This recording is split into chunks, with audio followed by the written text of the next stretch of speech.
Welcome to Absolutely Not, the live podcast series dedicated to providing examples of setting personal boundaries at work and the vocabulary needed to name harm in those spaces.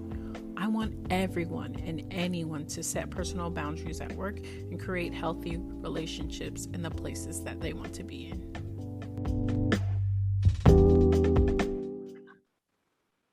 Thank y'all so much for being here. Your attendance grows this community. Every single one of you is growing the Absolutely Not community. So thank you so much for being in attendance. The vocab words for this episode are traumatic, abuse, and harm. These words and their definitions can be found on the resources page of my website. And if you need more words added to that page, feel free to reach out and let me know. Today's episode is titled Workplace Trauma. I know, but we're in the right zone for it. We're in a safe space. And that message is brought to you by my special guest, Nguyen. After graduating with a degree in biomedical engineering, Dewey has not used any of that knowledge and instead devoted his career to hiring and coaching hellraisers and table flippers in the corporate environment. In his free time, he likes to chill and make ceramics and coaches people outside of his organization in whatever capacity he can. Thank you so much for being here today. Absolutely not.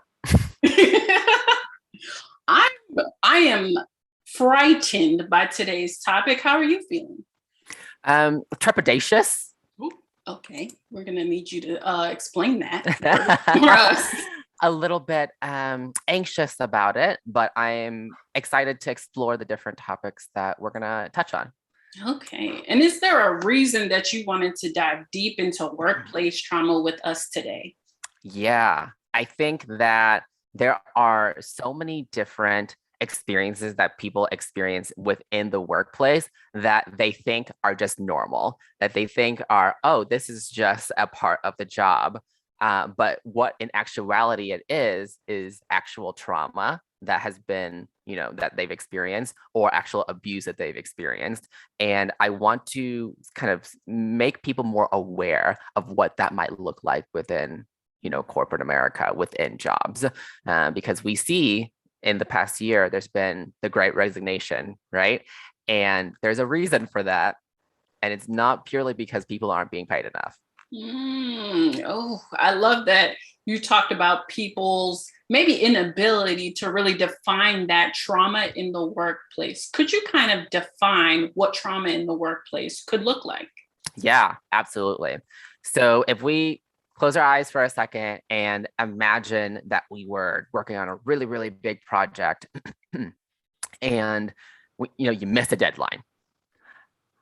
There's going to be some feelings there, right? You're going to feel tight in your chest. You're going to feel butterflies in your stomach. You're going to feel anxious about missing that deadline. But then as soon as you bring it up to your boss, what might their responses be, right? If it's yelling, if it is verbal abuse, if it is, threatening you for your position, threatening to get you fired, that's traumatic, right? That's going to stay with you. That experience is going to stay with you.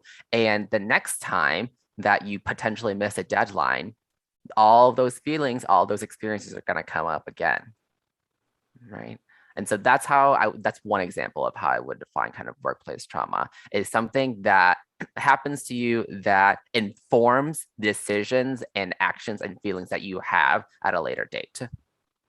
Informs decisions. Ooh, because when that event occurs, I'm sure that you're on edge, hyper vigilant, and ensuring that I'm never going to miss a deadline ever again. Absolutely. And that's how they get you on that hamster wheel. Exactly. And your fight or flight response is triggered, right? And you're like, okay, so I need to just run away from this right now, or I just need to stand my ground, right? And so whenever the next time you experience that emotion again, that amygdala response, that fight or flight response is going to get activated again, right? And so that is trauma-informed response.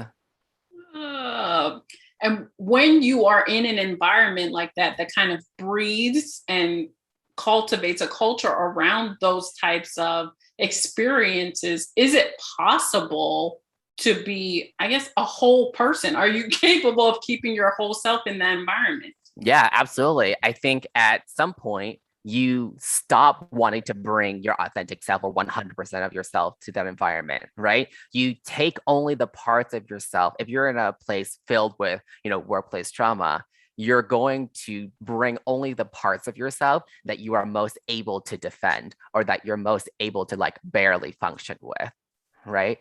You can't bring all of you if you constantly experience, abuse at work.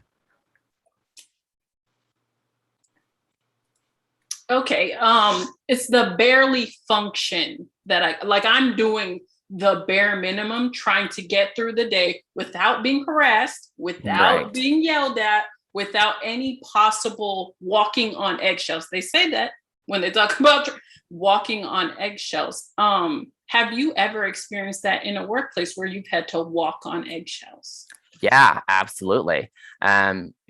Thinking about some of the positions that I had in my early career, I had a boss who would always kind of like criticize every single thing that I did. So even if it was just like a small menial task where it was like, oh, fix this one PowerPoint slide, they would always say, question the decisions that I've made. So why did you do it like that? Why didn't you do it this way? Why don't you do it my way? What I like had already given you this example, right? And so what that did was it prevented me from wanting to use my creativity or innovate more or grow more in that position because I didn't want to work with that person. I didn't like the work that I was particularly doing, and I didn't like the project that I was on anymore because they had made the experience so horrible that I didn't want to bring my full self into it. I didn't want to devote my full self to that work. It's the Hate it it. is the word devote. You're just there. You're just there. Your body is Exactly. there. The bare minimum, we are doing what we can to get to the next paycheck, and that's it. I'm not creating new ideas. I'm not that sparkly, fluttery person I was when I first got to this Yeah. experience. And y'all might never see her again, but what did you have to set in place so that you are now back to being that sparkly, fluttery person and not walking on eggshells? Yeah. A lot of introspection, a lot of that incident was isolated because of that one person and not because of me, right? And a lot of like self-worth work, which is a lot of me having to say, okay, this was an external circumstance that happened to me as a person. I did not bring it upon myself. I was not responsible for the actions that this individual, put upon me. Put upon me. I did not bring it upon myself. It is so hard to make that distinction. And even more so when you're a part of an organization who feeds off of that. Were there Yeah. any specific boundaries that you had to kind of set, you said internally, to say, okay, the next time that this happens, we're going to make sure we're not soaking it in? Yeah, I think being able to identify within yourself when a boundary is being crossed, right? And a lot of people don't necessarily have that identified yet, Mm-hmm. because are just they don't really know Mm-hmm. what they are okay with and what they are absolutely not okay with, right? And so I had to really do that work for myself and say, okay, when do I feel uncomfortable, and when do I have to actually call that out, and use the actual words, what you just did made me uncomfortable, or Mm-hmm. like what you just said made me uncomfortable, right? Because there's a level of courage and also a level of agency that you have to have in order to say the words, I am uncomfortable, Mm-hmm. right? Because if you don't feel like you have the power or the control in a situation, you're not going to say I'm uncomfortable. You're just going to sit there and Mm-hmm. just let it wash over you Right. and go numb. because is that even a safe environment for me to say that? We have Precisely. several people in this space that we have talked about how unsafe it is for us to say, I am uncomfortable. I don't feel safe in this space, and how Absolutely. even more unsafe it becomes after you say Right. it's unsafe. Right. Especially, Black women within the workplace. As soon as you say, I'm uncomfortable with something, that might be misconstrued, right? And they might fall back on the stereotype of, oh, you're just being angry. Oh, I have seen it a time or two, but I just want to read this comment that somebody wrote. We just want to get paid in exchange for our work. People really choose violence every time when everyone just wants to get through the day. Oh my goodness. And I love that you use the word violence. Thank you so much for leaving the comment. Have you ever, I talk about this a lot on the show, I used to only have the fight response. So whenever I literally would be that person, okay, do you want to fight? Yeah. Have you ever chosen violence in that sense? My anger response is significantly, I think, dulled within the workplace, primarily because I work to fund my fulfillment outside of work, right? And so I see work as a way to like get my coins so that I can do the work that really fulfills me outside of work. And so I tend to choose flight because my philosophy is if I can regulate myself internally, like the things that people throw at me will not affect me nearly as much, right? I will not put as much of my self-worth within the actions of other people if I can self-regulate internally. Self-regulate internally. And we talk about this often, the ability to really say, okay, I am upset and I feel uncomfortable because of XYZ, instead of saying like, this is all me. Right. I think there's two parts to that, right? Is that first is self-awareness. And so being conscious of when you are uncomfortable, or being conscious of when you're experiencing a trauma or a traumatic moment. And then secondly is self-management, which is being able to manage the response that you have to that, like not just the physical response, but like your physiological response as well, like taking deep breaths, slowing down your heartbeat so that you're not like just freaking out and just sweating. And thinking about the situation in as objective a manner as possible. Oh, and I love that you said sweating, because just being able to notice all those physiological changes that is occurring in that space, then you can, even if we're unable to say, I feel uncomfortable aloud, we know, okay, at 12 p.m. when Bob interrupted me during that meeting, I got really hot. I got sweaty. I'm still sweaty. It's like I'm seeing red. Oh, what is going on? Right. When I first started this journey in setting boundaries at work and being very open with what I needed from an organization, it was very, very difficult. And there were very few people in my organization that were willing to say, she said what she said. Were there anybody, or is there anybody that's a part of your organization or past organizations that were there for you to be able to say, he said what he said? Yeah. And I think this is the topic of like creating space, right? And creating space for people who are alongside you in order to let them say what they want to say. And I think I've been very fortunate to be on a team currently that allows for a diverse range of ideas and styles of communicating those ideas, right? And everyone on my team creates space for each other and always calls each other out in terms of, do you have an opinion? Even though you've been quiet this entire meeting, we would love to hear your opinion, right? And proactively allowing people that space and making that space for people to be heard. Oh my goodness. I appreciate your use of the word proactively, because if you're doing it reactively, like, oh shit, Barbara didn't get to say anything in the meeting. Oh, next time we'll get it. That's not creating a safe work environment. It's not creating a space for everyone to feel involved. Thank you so much for sharing that. We do have a question in the chat. I want to read it. If we are seeing other being others being placed in situations where they are being abused or mistreated, how can we help them stand up for themselves without offending them or crossing boundaries?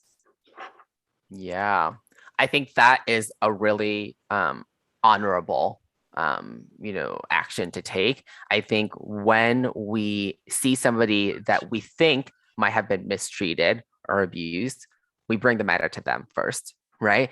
And we effectively communicate by stating the facts first. This is what I saw. And then we say, this is how I perceived it.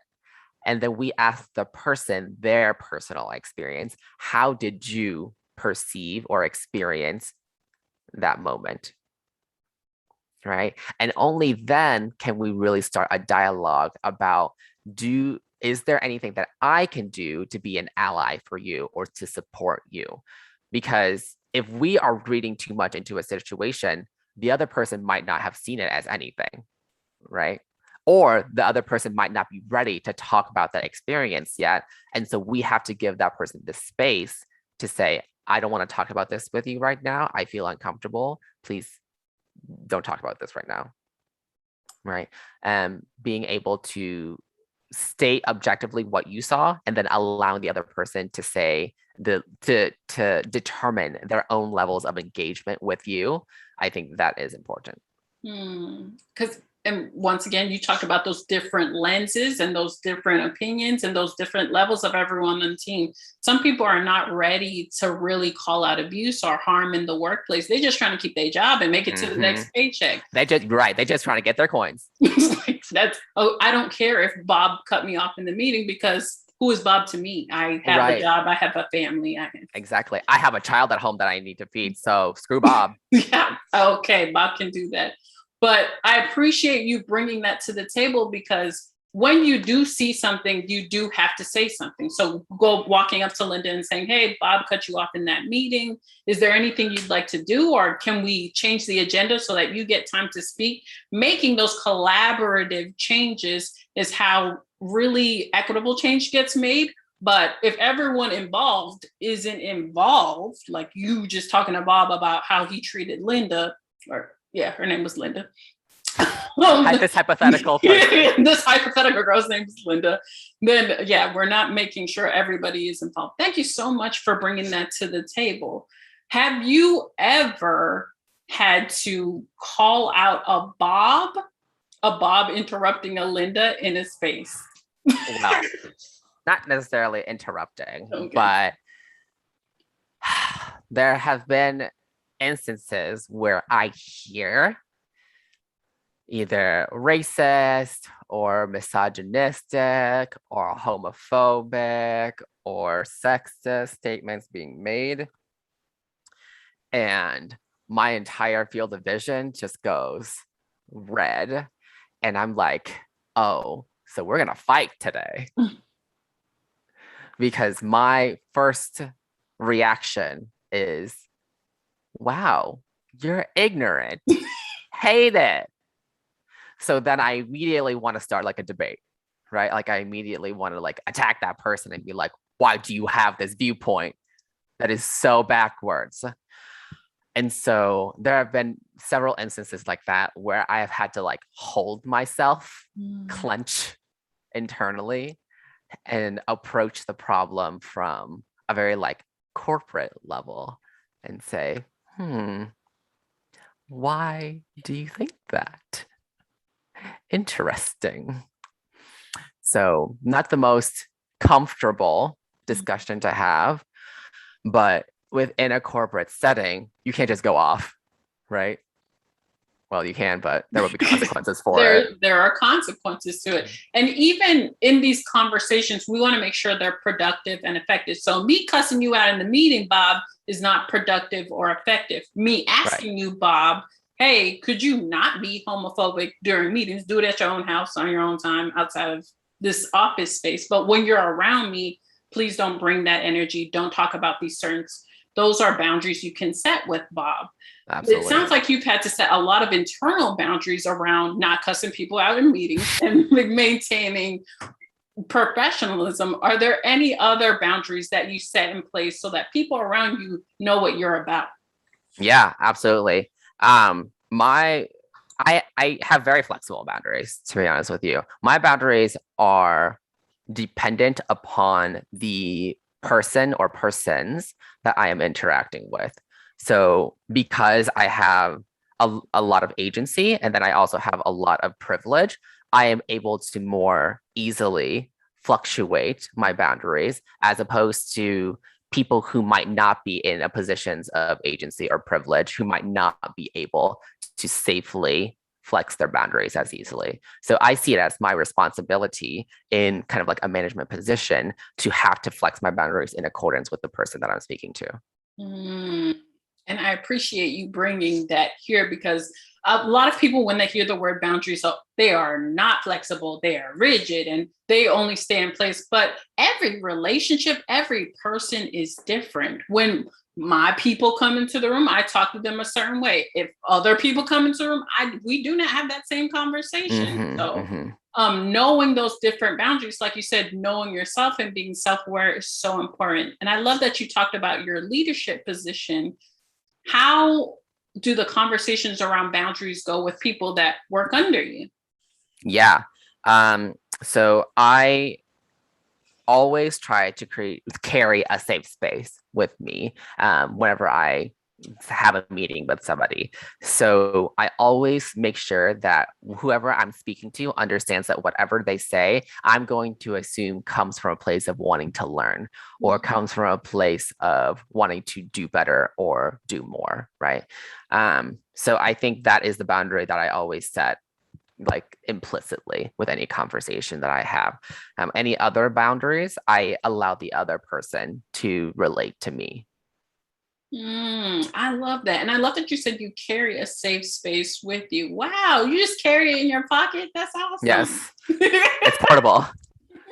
That's amazing because any room that we go into, we're definitely responsible for the energy we're bringing into it. So if you're not bringing your portable safe space with you, you're allowing other people to bring their portable space, and who knows if it's safe or not. Absolutely. I appreciate that. And I know the title of this episode is Workplace Trauma.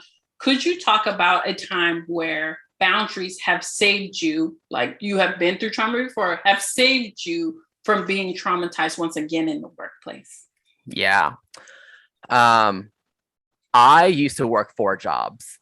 Oh, So that was a lot back in the day. And so I think the boundary that I set for myself when I entered a corporate environment was I will not work as much as I did when I worked 4 jobs, and I will not have 3 hours of sleep a night. Right. So that was the boundary that I had to do whenever I first started. That boundary got more and more firm as I got more and more experience within corporate America. In the beginning, I was still working, 3, 4, 5 hours after work because I felt like I was still in that mode of I need to hustle, I need to work more, I need to do more, and I need to like be better, right?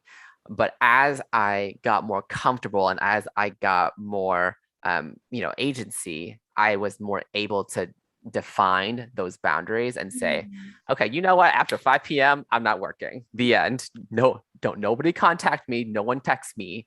I'm done for the day. And that boundary has really helped my like mental, emotional, physical health. Oh my goodness. I cannot thank you enough for one, providing examples and for your use of the word define, because so many people, I just had this conversation the other day. I asked someone what they defined a job hopper as. They said anyone who moves every 8 to 10 years is a job hopper. And I was like, our definitions are different. Very different. Very different. So being able to know your own definition. So when someone comes up to you and has a different definition of what healthy boundaries looks like, you can be like, oh no, that's not healthy for me. So. Yeah, absolutely. And that same thing with like trauma, that word trauma too. Like what you might conceive as trauma maybe somebody else might not, right? Or somebody else's experience might be more deeply traumatic than yours, right? And so you have to open the space for that conversation. Yes. And we talk about naming harm in this space, your ability to know what harm is for you. Is there any harm that you're able to know right off the bat? Oh, that is harmful and we cannot have that in this space. Yes. I think words are very, very important. And the words that we choose to use are our reflection of like who we are and what we value. And so when I either facilitate something or lead a group of people, I'm very cognizant to correct when words seem harmful or create a space for learning when people are unaware of causing harm. Oh, I like, and one of the big things I talked about, do you want to fight? I'm trying to move away from that. So one of my big questions now is, what did you mean by that? Mm-hmm. Because yes. Where is the intent behind that? What is the intent behind that? Right. Where are we going with this conversation? Because I will fight you, but I appreciate because even in that question or that, what is that? Are you trying to learn? Where are we going with this? It sets a boundary. Like, why are you using that type of language in my space? Mm-hmm, mm-hmm. Okay. Yeah. Oh, a comment in the chat says, we are all imperfect beings who need to try to understand each other. Oh, I love that a lot. I appreciate you putting that in the chat. We are all imperfect beings, and which is why it's so important for all of us to really know ourselves and to know our boundaries and where we need to set them.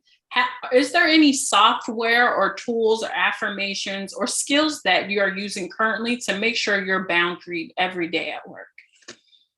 Yeah. Not just mine, but also the people that are within like my program. So I teach people the framework Dear Man Gives Fast, which is a tool for effective communication and kind of preservation of relationships. It's a psychological tool, and I'll type it in the chat. So it's an acronym, and every single letter of within these words stand for something different. So remember earlier how I was saying, you have to communicate effectively by first like stating all of the facts, right? That's the D, like describe, right? Like describe just the objective facts. And then each of the other letters have to do with something about effective communication, so that as long as you use this framework, you are able to approach a problem collaboratively instead of attacking the other person or directing it at them and using blame as a communication tool. What a culture you are cultivating when that is the threshold of communication. Like, oh no, we don't communicate that way here. This is how we communicate. And you're giving it to your team as a resource. That's amazing. Did you implement that or did your... No, I implemented it. Yep. So I learned it from my partner, he taught it to me, and I found that really useful. In like we found it really useful in our relationship, and so I was like, why not just apply it to our corporate environment? It's the same thing. We're forming relationships in the corporate environment, regardless of whether we realize it or not. And so, in order to maintain those healthy, positive relationships, we have to be able to communicate in an effective way. Preach. Thank you. These are relationships nonetheless. Yeah, they're not romantic. They're not, but these are relationships. Yes, they're a professional relationship. Yes. Oh my gosh. Dear Man Gives Fast. I appreciate you bringing that into space and a resource that other people can use. Ooh. Yes. Okay. Now that we have a resource, are there any people that are a part of your support system that you'd like to shout out on the show? Yes, I have several people. So Tan and Nerly, Those are the folks that I work with. They are in my program. So they are software developers within my program. And then Scott is somebody who I went through a data science fellowship with. He's my data husband. Hi, Scott. That's great. That's great. They're a part of your support system. Are there any people outside of your workplace that have been supporting you through this transition of being boundaried in all spaces? Yeah, absolutely. I think the critical person in my life is my partner, who always helps me redirect how I see something or redirect my perspective on something, whether that be emotionally or how I think about it, right, or mentally, into something that is actually more objective and not just emotions based. And he often uses the phrase, you know, where does this come from? Like, where do these thoughts come from? And then I have to sit down and really think about, good question. Where did these thoughts come from? I don't really know. I love that so much. I also hate it because it reminds me a lot of my own relationship. There's always someone who's just emotional. I'm the emotional part, and the other partner is someone's like, do you want to sit your ass down and think about Right. what's going on? What you just said, because that was a little bit borderline. Yeah. I found a sheet for folks who are interested in the framework. Oh, thanks. Thank you very much. A lot of resources. Thanks, Annie. I appreciate you shouting out the people in your support system. As we wrap it up today, I would love to hear your top 3 tips for people who are just moving into corporate America and need to know that boundaries prevent workplace trauma. Yes, absolutely. First, identify the values that you have that are core to you. Then identify which one of those values you are going to be okay with compromising and how long you're willing to compromise on those values for. Sometimes when people enter a corporate environment for the first time, they have to compromise a few of their values in order to bide their time until they reach a certain amount of agency where they no longer have to compromise on those values. So that's the first thing, right? Or the second thing, I guess. And then the last thing is, if you're not in a situation where you feel either safe or supported or feel like you are stuck in some way, reach out to someone, find someone, whether that be someone within your organization or someone outside of your organization. Find someone to talk to about this situation so that you can process it in a space where you feel you can explore all of these areas. Because if you don't proactively do that, these experiences that are traumatic will come back to bite you in the ass later on. We hate it, don't we? We hate hearing the truth, but we hate to hear it. But you do need to process these experiences. They will fester, they will stay with you in your next job. You're going to run around like a chicken without a head because you had those traumatic experiences. Absolutely. Oh, and we don't want to keep moving into these toxic ass workplaces. So please process your trauma. A trauma spiral, really. Process it in a safe space and with people who can help you through it. Before we wrap it up today, are there any last minute sprinkles that you'd like to share with the audience? Yeah, absolutely. So if you guys want any sort of career advice, I give free career advice every other Friday. The next one is tomorrow. My friend Mike and I have a LinkedIn group called Definitely Not Work Related. So definitely feel free to follow that. I also stream video games and give career advice for free every Friday for like 2 hours a night. So if you guys like video games and just need a place to type your thoughts instead of actually verbalizing them, feel free to visit my Twitch channel. And other than that, I have coaching that is available. So if you are in need of coaching or you are in need of career counseling, please hit me up on LinkedIn. I would be more than happy to do an exploration session with you and see how I can help you. I don't know why you describing your coaching services is getting me choked up, but I think it's because when you are in traumatic or just trauma-filled workplaces, you think there is nobody on the planet that is going to be able to help me get out of this awful place. And just to hear that there are people out there that know what the fuck they're talking about and know about awful places and know about I have lived experience, and are ready and willing to help makes me cry, because a younger version of this person here really could have used it. So Absolutely. My younger self could have used it too. I was like, where was this Dewey at 7 years ago? Oh, thank you so much for bringing all of your energy and all of your information in this space. Thank you everyone for showing up. This has been Absolutely Not. Keep saying absolutely not to anything unaligned and setting those boundaries. So see you next time. Bye. Thank you so much for listening to Absolutely Not. Your support means the world to me. You can always further support the show by leaving a review or visiting the Support the Mission page on my website, www.katrinastroll.com.